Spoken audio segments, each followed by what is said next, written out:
जब आपको रोकने के सारे तरीके नाकामयाब हो जाते हैं तो लोग आपको पागल कहने लग जाते हैं। क्या आपको पता है कि असली पागलपन क्या होता है? असली पागलपन वो होता है जो लोगों की गालियों को तालियों में बदल दे। दोस्तों, आज का यह मोटिवेशनल स्पीच आपके अंदर पागलपन का आग लगाने वाला है। अगर लोगों की गालियों को तालियों में बदलना है तो इस स्पीच को पूरा देखना, वरना तुम बहुत कुछ खो दोगे। आज मैं आपसे वह काम करवाऊंगा जिस काम को करने से आपकी रूह कांप उठती है। आज मैं आपको वो सोचने पर मजबूर करूंगा जिसे सोच सोच कर आप न जाने कितना समय बर्बाद कर देते हो, और इतना जिद्दी बनाऊंगा कि कोई भी तुम्हें झुका न सके। लेकिन इस सब के लिए आपको पागल बनना होगा। वह पागल नहीं जिसे आप मरीज के तौर पर देखते हो। मैं तुम्हारे अंदर उस पागलपन को जगाऊंगा जो तुम्हें इस दुनिया के फैसले के खिलाफ जाने का साहस देगा।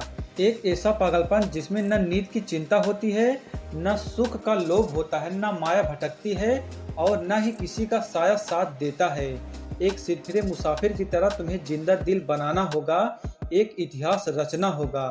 क्या आपने कभी किसी पागल इंसान को सड़क पर चलते या फिर अस्पताल में चलते देखा है? उस पागल इंसान को जब तुम देखते हो तब तुम्हारे दिमाग में क्या सोचता है? बेशक तुम उसे देखकर उससे दूर हो जाते हो, उसे छेड़ने की हिम्मत तो कोई नहीं करता होगा, क्योंकि सबको मालूम है वह पागल है। अब उसे चाहे पागल बोलो, गधा बोलो, बेवकूफ बोलो या निकम्मा बोलो, उसे कोई फर्क नहीं पड़ने वाला। ठीक इसी तरह जब तुम अपने कैरेक्टर में इतना पागलपन भर लेते हो तब तुम्हारी कामयाबी के रास्ते धीरे धीरे खुलने लगते हैं। तुम्हें दुनिया की बातों से, गालियों से या तानों से फर्क पड़ना बंद हो जाता है।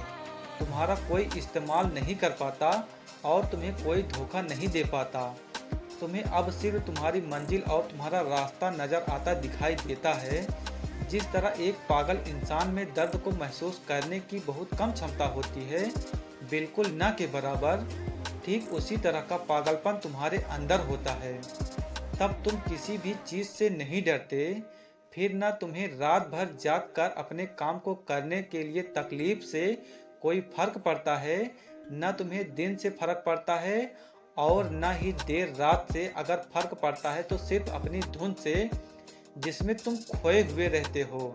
अपने सपने को पूरा करने के लिए समझदारी के साथ साथ पागल भी बनना पड़ता है। जो देखी है मंजिल उसे पाने के लिए पागलपन दिखाना पड़ता है।